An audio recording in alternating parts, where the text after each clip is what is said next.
వెల్లుర్తి మండలం బొమ్మిరెడ్డిపల్లి గ్రామంలో నిన్న జరిగినటువంటి ఘర్షణలో తెలుగుదేశం పార్టీ కార్యకర్త గిరినాథ చౌదరి అనేటువంటి వ్యక్తి మరణించడం జరిగింది.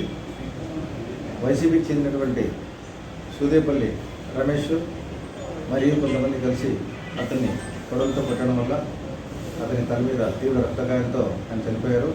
అలాగే అతని తమ్ముడు కళ్యాణ్ చౌదరి కూడా గాయాలైనట్టు అతను తెలుస్తుంది. అతను ఇప్పుడు ఆసుపత్రిలో చికిత్స పొందుతూ ఉన్నాడు. ఆ గ్రామంలో ఎస్పీ గారి ఉత్తర్వుల మేరకు పూర్తి స్థాయి బందోబస్తు పెట్టడం జరుగుతూ ఉంది. త్వరలోనే ఉద్యోగం కూడా అరెస్ట్ చేసేసి మేము శాంతి భద్రతను పూర్తిగా కాపాడుతాము. సో మండలంలో ఉన్నటువంటి ప్రజలు ఎటువంటి అవాంఛనీయం జరగకోకుండా, ఎటువంటి గలాటాలు చేసుకోకుండా అందరూ ప్రశాంత వాతావరణంలో ఉండాలని చెప్పని పోలీస్ శాఖ తరఫున నేను విజ్ఞప్తి చేస్తున్నాను. సార్, ఎంతమంది మీద కేసు నమోదైంది? 16 మంది మీద వాళ్ళు కంప్లైంట్ చేయడం జరిగింది. 16 మంది మీద కూడా కేసు నమోదైంది. సార్, మాజీ ఎమ్మెల్యే పైన ఏమైనా కేసు నమోదు చేశారు? లేదు.